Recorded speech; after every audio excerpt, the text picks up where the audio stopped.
हरि ओम त्रयम्बकं यजामहे सुगन्धिं पुष्टिवर्धनम् उर्वारुकमिबन्धनमृत्युर्मुक्षिममृता नमो शिवाय नमो नमः। नमस्कार दर्शक बंधु, আমি জ্যোতিষতান্ত্রিক দিনসাত্রীরা। সর্বপ্রথম আমার মাতা পিতা, আমার গুরুদেব, আমার ইষ্ট দেবদেবকে প্রণাম জানিয়ে আজকের অনুষ্ঠান শুরু করব। আজকের অনুষ্ঠান বিশেষত অবাধ্য সন্তানকে নিয়ে। ম্যাক্সিমাম বাবা মায়ের কিন্তু একটা প্রশ্ন, আমার সন্তান দিনকে দিন অবাধ্য হয়ে যাচ্ছে, কেন হচ্ছে? অবাধ্য হলে তার লক্ষণ কি কি দেখা যায়? এবং আপনাদের জানিয়ে রাখি আজকের অনুষ্ঠানের সর্বোত্তম যে ব্যাপারটা সেটা হচ্ছে কি, যে সন্তান অবাধ্য হয়ে গেছে, কোনো প্রকার কিছু রেমেডি তাকে ব্যবহার করতে পারছেন না, সেই সমস্ত বাবা মাদের বলবো উইথাউট রেমেডিতে, কোনো রেমেডি ছাড়াও আপনার সন্তানকে পুনরায় বাধ্য করার যে কি পজিশন আছে সেটা নিয়ে কিন্তু আজকের অনুষ্ঠান। যারা অনুষ্ঠান শুনছেন প্রথম থেকে শেষ পর্যন্ত অবশ্যই শুনবেন, আর সঙ্গে তো অবশ্যই লাইভ ফোনিং অনুষ্ঠান রয়েছেই। যারা চাইছেন সরাসরি কথা বলতে আমার সঙ্গে ডাইরেক্ট কথা বলবেন, অবশ্যই আপনাদের সমস্যা নিয়ে আজকে আলোচনা হবে। অবাধ্য সন্তান কেন হয়, কোন গ্রহের পজিশনে অবাধ্য সন্তান হয়, বা অবাধ্য সন্তানের প্রথম কি লক্ষণগুলো দেখা যায়? যাদের সন্তান অবাধ্য হয়ে গেছে তারা তো অলরেডি বুঝে গেছেন, কিন্তু যাদের সন্তান এখনো অবাধ্য হয়নি, হওয়ার ঠিক মুখে আছে, তারা কি লক্ষণ দেখতে পাবেন? সবার থেকে বড় যে ব্যাপারটা হয় অবাধ্য সন্তানের ক্ষেত্রে, প্রথম লক্ষণ সেটা দেখবেন, আপনার ছেলে বা মেয়ে ঘুমাক যখনই, দেখুন সকল বাবা মা চায় তার সন্তানের ভালো হয়ে চলুক, তাদের কথাবার্তা শুনে চলুক, তারা ভালো পড়াশুনো করুক, তাদের ক্যারিয়ার ভালো হোক। প্রত্যেক বাবা মায়ের আর যা চিন্তা থাকুক না থাকুক, এই চিন্তাটা কিন্তু আছেই।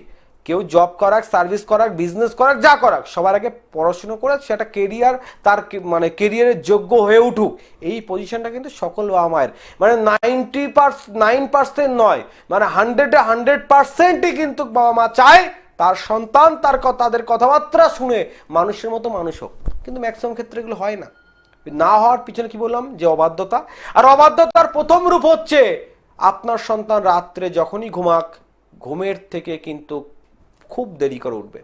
তার সকাল 5টা বা 6টায় নয়, তার সকাল শুরু হবে, কখনো ঘুম থেকে দেখবেন 10টায় উঠছে, কখনো 9টায় উঠছে, কখনো 11টায়, কখনো দুপুর 1টায় সে সকালের ঘুম ছেড়ে উঠছে। তো এই যে বিষয়গুলো রয়েছে, এটা তখনই হয় যখন আপনার সন্তান অবাধ্যতার প্রথম ধাপে আছে। প্রথম অবাধ্যতার ধাপে আছে মানে বুঝে যাবেন আপনার সন্তানের ভিতরে প্রবল পরিমাণে লেজি ভাব হয়েছে, মানে করছি, করব, হচ্ছে, হবে, সব সময় তার ভিতরে লেগে রয়েছে। এটা থেকে প্রথম বুঝতে হবে যে আপনার সন্তান অবাধ্যতা ঠিক প্রথম ধাপে আছে। আলোচনা করবো আরো। দেখেন মুখে রয়েছে একজন। হ্যালো, কোথা থেকে বলছেন, কে বলছেন? আচ্ছা আচ্ছা, কার বিষয়ে জানবেন? নাম বলুন ছেলের। দেবায়ন সাহা। আচ্ছা, আপনার নাম বলুন। আমার নাম আলিয়া সাহা। আলিয়া সাহা। ছেলের আনুমানিক বয়স কত হচ্ছে? ছেলের কাল মানে 24 তারিখে ছেলে 22 পূর্ণ হবে। আচ্ছা, 24শে মেতে 22 পূর্ণ হবে। আচ্ছা বলুন, কি প্রশ্ন আছে আপনার ওর কেরিয়ার নিয়ে? হ্যাঁ, কেরিয়ার নিয়ে। আচ্ছা দেখুন, ম্যাক্সিমাম বাবা মায়ের এই সময়, মানে আপনার ছেলে যে এজটা চলছে, এই সময় তো কেরিয়ার নিয়ে একটা চিন্তা থাকেই। কিন্তু একটা বিষয় কি জানেন, আমার কথা পরিষ্কার শুনতে পাচ্ছেন তো আপনি? হ্যাঁ হ্যাঁ হ্যাঁ, বলছি এই যে আপনার ছেলের যে বয়সটা আছে, এই সময় ম্যাক্সিমাম বাবা মা তার সন্তানের কেরিয়ার নিয়ে ভাবে। তো প্রথম জানিয়ে রাখছি, দেখুন আপনার সন্তানের কেরিয়ার কিন্তু খুব একটা খারাপ নয়, ও যথেষ্ট দায়িত্ববান ছেলে, কেরিয়ার সব ঠিক আছে। কিন্তু মূল দিশটা বলছে এই জাতকের শনি গ্রহের অবস্থান কিন্তু ভালো নেই। শনি গ্রহের অবস্থান ভালো না হলে কোনো কাজ এক চান্সে হতে যাবে না। দেখবেন যে কোনো কাজ করছে যেটা বা চিন্তা ভাবনা করছে হচ্ছে, কিন্তু একেবারে হচ্ছে না, একাধিকবার বাধা পড়ছে, তারপরে গিয়ে সেই কাজটা সাকসেসফুল হচ্ছে। এটা লক্ষ্য করেন কিনা? এটা শনি গ্রহের বিশেষ অবস্থানের জন্য বা শনি গ্রহের একটু খারাপ পজিশনের জন্য এটা ঘটছে। যাক, লাইনটা কোনো প্রকার ডিস্টার্ব হচ্ছে, এই শনি গ্রহের অবস্থানের জন্য হচ্ছে। তো শনি গ্রহের প্রতিকার যদি আপনি করিয়ে নেন, তাহলে স্মুথলি আপনার সন্তানের কেরিয়ারটা তৈরি হয়ে যাবে, কোনো অসুবিধা নেই। যাক, যেটা নিয়ে আলোচনা করছিলাম, অবাধ্যতার প্রথম রূপ। অবাধ্যতার প্রথম রূপ হচ্ছে প্রবল পরিমাণে লেজি ভাব। প্রবল পরিমাণে দেখবেন, মানে তার কথার সঙ্গে কাজের কোনো মিল হচ্ছে না। বলছে করব, আপনি সকালবেলা তাকে উঠে ব্রাশ করতে বলছেন বা সকালবেলা উঠে তাকে টিফিন তাকে খেতে বলছেন, সে বলছে ঠিক আছে করছি, আধা ঘন্টা পরে সে তখনও দেখবেন আপনাকে একই কথা বলবে ঠিক আছে আমি করছি এক্ষুনি করব। এই যে লেজি ভাব, এই লেজি ভাব হচ্ছে প্রথম লক্ষণ। দ্বিতীয় পার্ট কি? কথায় কথায় ভয়ঙ্কর রাগ এবং তীক্ষ্ণ জেদ।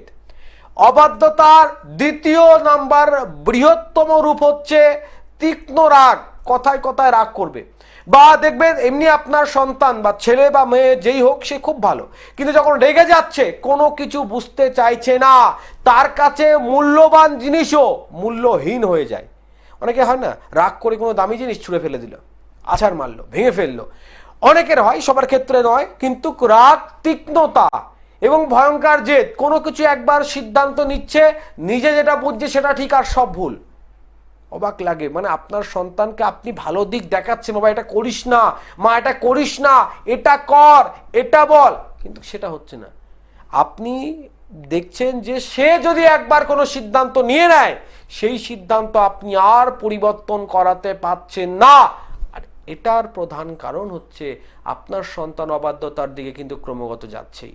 তাহলে প্রথম বললাম লেজি ভাব, দ্বিতীয় বললাম তীক্ষ্ণ রাগ এবং ভয়ঙ্কর জেদ।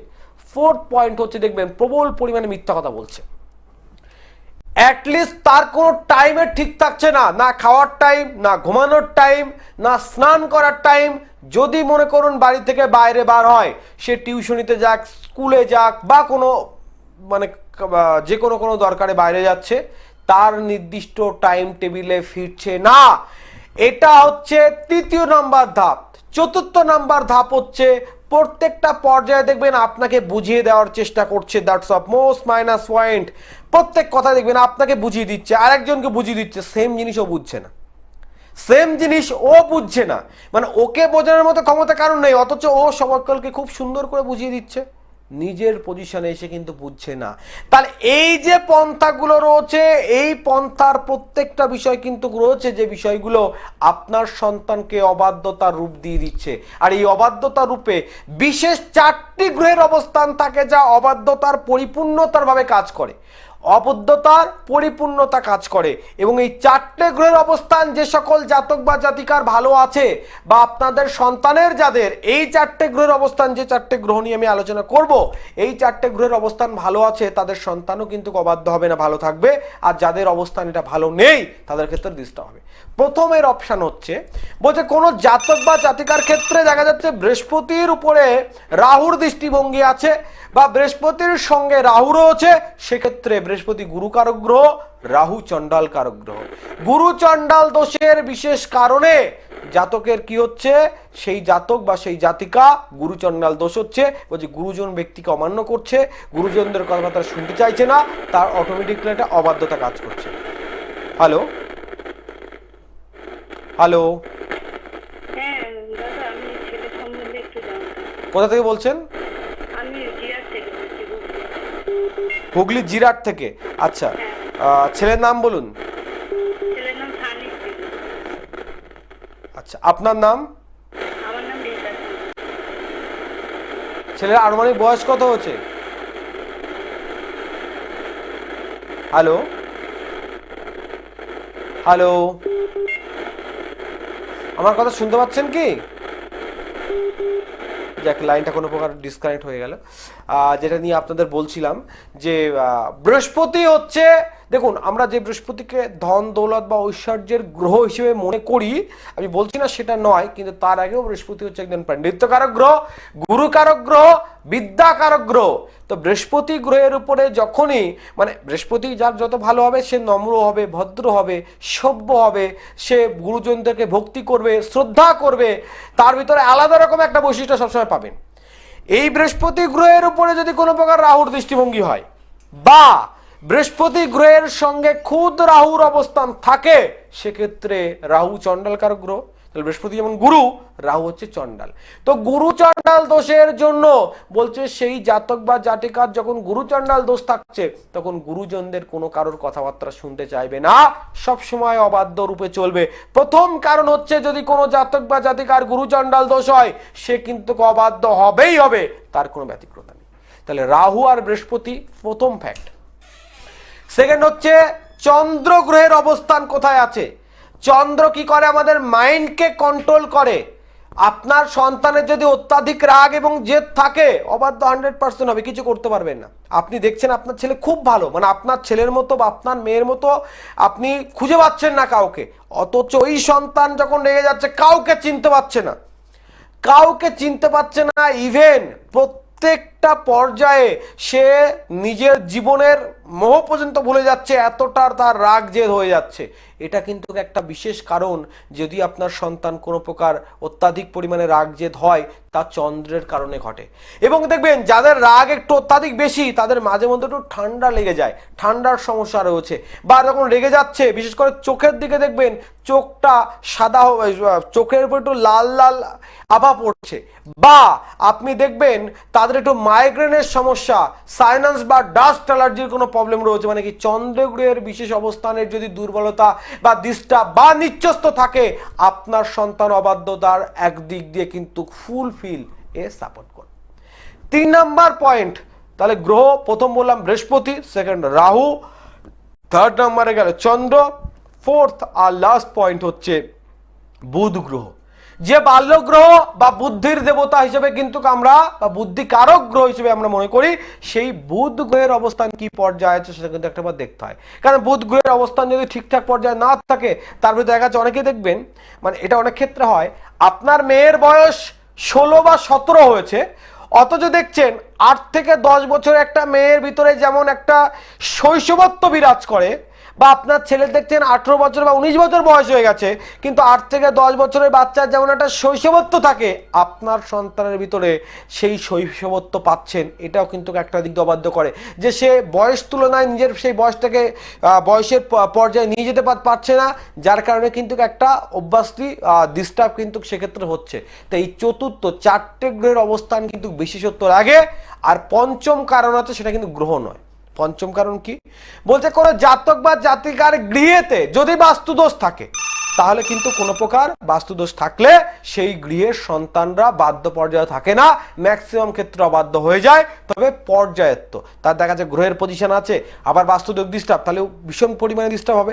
আর শুধু যদি বাস্তুদিক ডিস্টার্ব হয় তাহলে একটু কম হবে, আর শুধু গ্রহের দিক ডিস্টার্ব হয় তাহলে একটু কম হবে। এই জন্য পর্যায়ত্ব প্রত্যেক পজিশনের সঙ্গে সঙ্গে বাস্তুকে কিন্তু কানেক্ট করে দেখতে হবে। আরো আলোচনা করবো, দেখে নেবো কে রয়েছে। হ্যালো, হ্যালো, জি নমস্কার স্যার। হ্যাঁ, কোথা থেকে বলছেন, কে বলছেন? জি আমি রাজেশ বলছি। কোথা থেকে বলছেন? নদিয়া থেকে। আচ্ছা আচ্ছা, কার বিষয় আছে বলুন। জি আমার নিজের সম্পর্কে জানতে চাই। মায়ের নাম কি? মৌমিতা ভূঁইয়া। আচ্ছা, বয়স কত হচ্ছে তোমার? বয়স হচ্ছে 27। আচ্ছা, কি প্রশ্ন আছে তোমার কেরিয়ার লাইফ নিয়ে? হ্যাঁ, ক্যারিয়ার সম্বন্ধে। আচ্ছা, প্রথম কথা হচ্ছে বর্তমানে তুমি যেখানে তুমি কি কোনো সার্ভিসের সঙ্গে এই মুহূর্তে যুক্ত রয়েছো? হ্যাঁ স্যার। আচ্ছা, প্রথম কথা দেখো, তুমি যেখানে সার্ভিস করছো অলরেডি দেখবে সেখানে কাজের ক্ষণস্থায়ী হচ্ছে, মানে তুমি ছাড়া আরো যারা রয়েছে তারা লং টাইম সেখানে জব করতে পারছে না। কথা বুঝতে পারছো? এবং ইভেন এটা দেখার পরে তোমার মনেও কিন্তু এই সংশয় হবে যে আমি কতক্ষণ করতে পারবো। মানে মেন কথা হচ্ছে তোমার কাজের বিষয়টা নিয়ে তোমার কিন্তু একটু সংশয়ে থাকতে হবে। কারণ দেখো, অনেক সময় আমার ভাগ্য পজিশন যদি ভালো হয়, আমার গ্রহের পজিশন ভালো আছে, অথচ আমি কোনো মানে খারাপ বাস্তুতে আছি, তাহলে তো আমার প্রবলেম হবে। অতএব তুমি যেখানে তোমার কর্মস্থান কিন্তু ঠিকঠাক নয়, কারণ শনি গ্রহের অবস্থান ভালো না হলে তার কর্মের জায়গা সঠিক নির্বাচন করতে দেয় না। এমন কোনো জায়গায় কর্ম করবে যেখান থেকে ক্ষণস্থায়ী, বা এমন কিছু কর্মের পজিশনে দেখবে বা শুনবে তার মন ভেঙে যাবে। অলরেডি এটা ঘটছে তোমার সঙ্গে, ঠিক কিনা? হ্যাঁ স্যার, ঠিক। এটার ঘটার মূল কারণ হচ্ছে তোমার শনি গ্রহের অবস্থান। শনি গ্রহের অবস্থানকে পরিত্যাগ করো, বা কর্মের জায়গায় এমনও কোনো কাজ করে অবিশ্বাস্ত প্রমাণ হতে পারো। শনি কিন্তু মানুষকে বদনাম দিয়ে দেয়, একটু সাবধানে থাকবে, কেমন? জি একদম স্যার। যে বিষয় নিয়ে আজকে আপনাদের আলোচনা করছিলাম, অবাধ্য। আর অবাধ্যর একটা দিক বললাম কিন্তু যে বাস্তুর প্রবলেম। এইবার ব্যাপার হচ্ছে, যে সকল বাবা মায়ের মনে প্রশ্ন যে আমার সন্তান তো অলরেডি অবাধ্য হয়ে গেছে, তো অবাধ্য যখন হয়ে গেছে তাহলে আমি কি করে এর প্রতিকার করব? কি করে এর প্রতিকার করব? কারণ দেখুন, ম্যাক্সিমাম ক্ষেত্রে আপনি কোনো জ্যোতিষের কাছে যাচ্ছেন, আপনি বা কোনো প্রকার প্রতিকার করার চেষ্টা করছেন, তিনি প্রেসক্রাইব করলো আপনাকে নীলা, পান্না, মুক্তা পলা ক্যাটসাই অনেক কিছু প্রেসক্রাইব করতে পারে, এভরিথিং যে কোনো একটা আপনাকে প্রেসক্রাইব করলো, আপনাকে লিখে দিল, আপনার সন্তানের জন্য আপনি যদি এটা ধারণ করেন আপনার সন্তানের ভালো হবে। বা পড়াশুনো ভালো করছে না, অমনোযোগী হয়ে গেছে। এবার অনেকের হয় কি দেখবেন যে পড়াশুনোর যোগ খুব ভালো, মানে অন্য কেউ 3 ঘন্টা পড়ে যেটা কমপ্লিট করতে পারছে, বাবা মায়ের কষ্টের জায়গা আছে তো একটা, 3 ঘন্টা পড়াশুনো করে যেটা কমপ্লিট করতে পারছে সেটা আপনার সন্তান 1 থেকে 1.5 ঘন্টায় কভার করে দেয়। কিন্তু তারপরেও যখন সেই জাতক বা জাতিকা দেখছে যে সে পড়তে চাইছে না, কোনো প্রকার তার মনোযোগ নেই, বাবা মায়ের তখন কিন্তু একদম মানে মাথা নষ্ট হয়ে যায়, কি করবে বুঝে পারে না। ভালো সন্তান দেখতে দেখতে যদি খারাপের দিকে যায় তো বাবা মায়ের স্বাভাবিক টেনশন হবে। তো এইরকম ক্ষেত্র যাদের রয়েছে, এরকম পর্যায়ে যারা রয়েছে, তারা যখন কোনো জ্যোতিষ বা তান্ত্রিক কাছে যাচ্ছে, তারা কোনো ধরুন রেমেডি দিচ্ছে, আমি বললাম কি স্টোন দিচ্ছে, বা দেখা যাচ্ছে পড়াশোনার জন্য নীল সরস্বতী কবচ, বাকসিদ্ধ কবচ, যে কোনো কিছু দিচ্ছে, কিন্তু যেহেতু আপনার সন্তান অবাধ্য, ম্যাক্সিমাম ক্ষেত্রে কি হচ্ছে, আপনার সন্তানকে নিয়ে এসে দিচ্ছেন, প্রথমত পড়তে চায় না, যদিও পড়লো 2-4 দিন পরে বলছে আমি আর পড়তে পারবো না, খুলে ফেলে দিচ্ছে। বা অনেকে আছে পড়বেই না, পড়ার কথা বললে বরঞ্চ আপনার ভীষণ পরিমাণে অশান্তি ভোগ করতে হবে, সেই পর্যায়ে আপনি কি করবেন, সেটা নিয়ে বলবো, শুনতে থাকুন। দেখেন ওকে রয়েছে, হ্যালো হ্যালো হ্যালো, যে কোনো করে লাইনটা ডিস্টার্ব হলো। তাই যে বিষয়টা আমরা বলছিলাম, যে যাদের সন্তান অলরেডি অবাধ্য এরকম পর্যায়ে হয়ে গেছে এবং কোনো রেমেডি দিতে পারছেন না, তাদের ভাবনা যদি হয় যে আপনার সন্তানকে আর কোনো রাস্তা নেই যে আপনি ফিরিয়ে আনতে পারবেন, তাহলে বলবো আপনি ভুল ভাবছেন।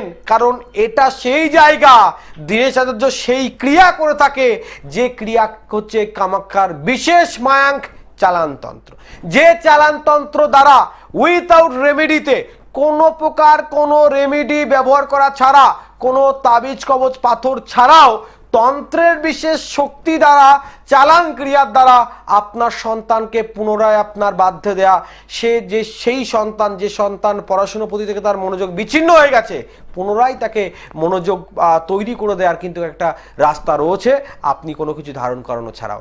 এই পদ্ধতিটা আপনাকে ভালো মতো জানতে হবে, সঠিক কোনো মানুষের হাত ধরতে হবে, আপনার জীবনের এই সাফল্য আপনি আবারও দেখতে পাবেন, যে এই সাফল্যর যে চাবিকাঠি সেটা আপনার হাতে রয়েছে। সকলে কিন্তু সন্তানকে নিয়ে একটা স্বপ্ন দেখে, আর স্বপ্নটা সাকার তখনই হয় যখন তার প্রবলেমটা সলভ হয়। আলোচনা করবো, দেখেন ওকে রয়েছে একজন, হ্যালো হ্যালো, হ্যাঁ, কোথা থেকে বলছেন, কে বলছেন? আমি হাওড়া থেকে বলছি। আচ্ছা আচ্ছা আচ্ছা, কার বিষয়ে জানবেন? আমার নিজের বিষয়ে। আচ্ছা, মায়ের নাম? মায়ের নাম প্রতিমা দাস। প্রতিমা দাস। বয়স কত হয়েছে তোমার? বয়স 22। হ্যাঁ, 22। 22। আচ্ছা, কি প্রশ্ন আছে তোমার, বলো।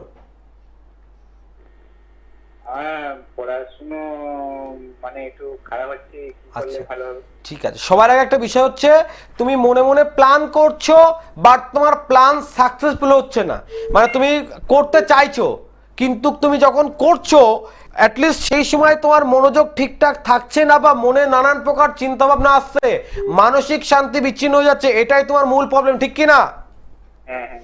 এটার মূল কারণ হচ্ছে চন্দ্র গ্রহের অবস্থানের সমস্যা আছে। চন্দ্র গ্রহের অবস্থান ঠিকঠাক না থাকলে মানসিক শান্তি বিচ্ছিন্ন হয়। সেকেন্ড, তোমার রাহু ডিস্টার্ব রয়েছে, মানে তোমার একটু কম বেশি পেটের সমস্যা আছে, ঠিক কি না? হ্যাঁ হ্যাঁ। তাহলে বললাম কি, তোমার রাহুর একটু প্রতিকার করতে হবে, আর চন্দ্র গ্রহের প্রতিকার করতে হবে, এই দুটো দিক দিলে কিন্তু তোমার সমাধান দারুণ হবে, ঠিক আছে? ভালো থাকো। যে বিষয় নিয়ে আপনাদের আলোচনা করছিলাম, যে প্রত্যেক ক্ষেত্রে আপনাকে দেখতে হবে, সঠিক সময়টাকে নির্বাচন করতে হবে, তাহলে কিন্তু আপনি ফল পাবেন, নচেত কিন্তু পাবেন না। দেখুন একজন কে রয়েছে, হ্যালো হ্যালো, হ্যাঁ, কোথা থেকে বলছেন, কে বলছেন? হ্যাঁ নমস্কার, আমি হাওড়া থেকে বলছি, একটু মেয়ের ব্যাপারে জানবো। মেয়ের নাম বলুন। সঞ্জয় ঘোষ। ঘোষ। মায়ের নাম?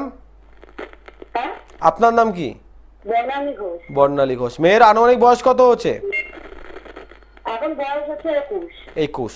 ওর কেরিয়ার আর বিবাহিত জীবন দুটোই জানতে হবে, তাই তো? হ্যাঁ, কোনটা বলবো? কোনটাকে বলবো বলুন, কেরিয়ারটাই বলি। আচ্ছা, সবার আগে একটা বিষয় হচ্ছে, দেখুন আপনার মেয়ের বৃহস্পতি এবং রবি দুটোই কিন্তু খুব দারুণ, বলছে কোনো জাতক বা জাতিকার গুরুকারক গ্রহের সঙ্গে পিতৃকারক গ্রহের অবস্থানের যদি সমপর্যায়ে বা ভালো পর্যায়ে থাকে তাহলে কিন্তু সে তার কেরিয়ারে সাকসেসফুল করতে পারবে উইথাউট সাপোর্টে। তো আপনার মেয়ের ক্ষেত্রে বলছে কারো সাপোর্টের প্রয়োজন নেই, ওর যে গ্রহ পরিস্থিতি রয়েছে ও কিন্তু দারুণ জায়গায় পৌঁছতে পারবে, বুঝতে পারছেন। কিন্তু একটা বিষয় হবে কি দেখবেন মাঝে মধ্যে একটু মনে ভয় পেয়ে যাচ্ছে, ও করতে পারবে তবুও পারবো তো হবে তো একটা মনে কিন্তু বোধ বা ভয়বোধ তৈরি হচ্ছে, লক্ষ্য করেন কি না? এই এই ওটাই তো বলছি মানে মেন কথা দেখুন, খুব ভালো কথা, কনফার্ম করতে হবে, কনফিউজ নয়, নিজেকে কনফার্ম হতে হবে, কনফিউজ নয়। এটা বলছে কি মানে ওর গ্রহের দিকের অবস্থানের থেকে বড় কথা বলে বাস্তুর দিকে একটু প্রবলেম রয়েছে, আপনি একটু বাস্তুর প্রবলেমটা সলভ করান, নচেত কিন্তু আপনার মেয়ের মানসিক ভয় কাটবে না। গ্রহের অবস্থান যা আছে অসুবিধা নেই, শুনে রাখুন, বলে রাখছি, আপনার মেয়েকে আপনার মেয়ের নাম দিয়ে আপনাদের চিনবে, আপনাদের নাম দিয়ে চেনার প্রয়োজন নেই, এরকম পর্যায়ে আপনার মেয়ে পৌঁছাতে পারবে, নিজের পায়ে দাঁড়িয়ে বাড়ি গাড়ি করবে, এরকম সুন্দর যোগ রয়েছে। কিন্তু বাস্তুর বিশেষ প্রবলেমের জন্য কিন্তু ওর মানসিক বারবার মন ভেঙে যাচ্ছে, ওই জায়গাটা একটু গার্ড করুন, ঠিকঠাক হয়ে যাবে। সময় একদম শেষের দিকে, কিন্তু আজকের আলোচনা কিন্তু খুব একটা ভাইটাল। যে সকল বাবা মায়েরা এতদিন চিন্তিত ছিলেন আজকের অনুষ্ঠান শুনে নিশ্চিন্ত হয়ে ঘুমান। যে সন্তান অবাধ্য হয়ে গেছে আপনার চোখের সামনে দেখছেন, দেখুন আমি বারবার বলছি কষ্টের জায়গা আপনার সেটা, যেটা আপনি দেখছেন আপনার সন্তান ভালো পড়াশুনো করতো, ভালো পর্যায়ে পড়াশুনো করতো, কিন্তু এখন করছে না, পড়াশুনো থেকে বিচ্ছিন্ন হয়ে গেছে, পড়তে তো বসছে কিন্তু টাইমের পর টাইম চলে যাচ্ছে, পড়াশোনার প্রতি কোনো মনোযোগ নেই। আপনি আপনার দিকে সমস্ত চেষ্টা করেছেন, শাসন করেছেন, মারধর করেছেন, বুঝিয়েছেন, সমস্ত চেষ্টা আপনার বিফলে গেছে। তাদের জন্য বলবো দেখুন, যদি বলে বুঝিয়ে অবাধ্য সন্তানকে বাধ্য করা যেত তাহলে কিন্তু এত সমস্যা থাকতো না। দেখুন অনেক সময় আরেকটা দিক লক্ষ্য করা যায়, যেটা আজকের অনুষ্ঠানে বলা আর নয় তবু বলছি, স্বল্প বয়সে যারা নেশা সামগ্রিক নেশালো কোনো দ্রব্যের সঙ্গে যুক্ত হয়ে গেছেন তাদের জন্য বলবো সেক্ষেত্রেও কিন্তু বিশেষ উপায় রয়েছে, যে কোনো নেশা দ্রব্যের প্রতি তার প্রচণ্ড অ্যাট্রাকশন হয়ে গেছে, কোনো গেমিং দিকে প্রবল পরিমাণে ন্যাক হয়ে গেছে, যে সে পড়াশুনো বাদ দিয়ে সেটা করতে চাইছে, তাদের জন্য বলছি মূল ব্যাপার কিন্তু ঘুরে ফিরে অবাধ্য। যে আপনার দেখুন, আপনি বাবা বা আপনি মা মানে আপনি গার্জিয়ান, আপনি আপনার সন্তানের সঠিক পথ দেখাতে পারেন বা তার ভালো হতে পারে কখন হবে, যখন আপনার সন্তান আপনার দেখানো পথে চলবে। কিন্তু আপনার সন্তান যদি আপনার দেখানো পথে না চলে তাহলে তো তার ভালো হওয়া সম্ভব নয়। তাই বারবার বলছি, অবাধ্য যদি সন্তান হয়ে যায় আপনি পুনরায় বাধ্য করতে পারেন। তন্ত্রের সেই বিশেষ প্রক্রিয়া রয়েছে, সেই বিশেষ প্রক্রিয়া হচ্ছে কামাখ্যার বিশেষ মায়াংতন্ত্র, যে মায়াংতন্ত্র এক প্রকার মায়া জাল, যে জাল দিয়ে কঠিন থেকে কঠিনতর সমস্যার সমাধান করতে পারেন। অনেক অনুষ্ঠান শোনার পরে মনে হবে আমি তো যেতে ইচ্ছুক কিন্তু আর্থিক দিকের জন্য আমি যেতে পারছি না, হয়তো জ্যোতিষের কাছে গেলে অনেক অর্থের প্রয়োজন। আর্থিক দিক দিয়ে যারা দুর্বল আছেন তাদের জন্য বলছি, নদিয়া জেলার হরিণঘাটাতে আমার গৃহমন্দির, নদিয়া জেলার হরিণঘাটাতে আমার গৃহমন্দির, অমাবস্যা বাদ দিয়ে প্রত্যেক রবিবার আমার গৃহমন্দিরে আমি থাকি একটা নির্দিষ্ট টাইম পর্যন্ত। তো আমার গৃহমন্দিরে যারা আসবেন, আমার বাবা মায়ের কিন্তু এটা একটা আদেশ যে কেউ যাতে মানে সমস্যা নিয়ে এসে খালি হাতে ফিরে না যায়, তাদের জন্য কিন্তু রয়েছে বিশেষ সুযোগ। অর্থাৎ আমি সম্পূর্ণ বিনামূল্যে করবো সেরকম মিথ্যা কথা কিন্তু বলি না, স্বল্প তো স্বল্প অর্থ নিয়ে যাতে আপনার সমস্যা সলভ হয় সেটা কিন্তু গ্যারান্টি সহকারে কাজ করে থাকি আমি। তাই বলছি আর্থিক দিক দিয়ে যারা সমস্যা আছেন তারা একটু যোগাযোগ করতে পারেন, 100% ফল অবশ্যই পাবেন। আগামী 5 জুন বিশেষ ফলহারণীয় অমাবস্যাতে তারাপীঠ মহাশ্মশানে, অর্থাৎ 4 জুন বিশেষ চতুর্দশী, 5 জুন বিশেষ অমাবস্যাতে বিশেষ কিছু তন্ত্র প্রয়োগ, তন্ত্রের ক্রিয়াকরণ হচ্ছে। অলরেডি বুকিং প্রায় কমপ্লিট, 1-2 জন হয়তো বুকিং করতে পারেন, যোগাযোগ করবেন। যদি কেউ লাকি থাকে তো অবশ্যই যোগাযোগ হয়ে যাবে। যদি প্রতিকার নাও করতে পারেন একটাবার চেষ্টা করবেন এই সময় যাওয়া, অবশ্যই সুফল কিছু পাবেন বা এই যজ্ঞে আহুতি প্রদানে কিন্তু নিজের মনস্কামনা পূর্তি হয়। ভালো থাকুন, সুস্থ থাকুন, দেখা হবে আগামী দিনে, ততক্ষণে নমস্কার।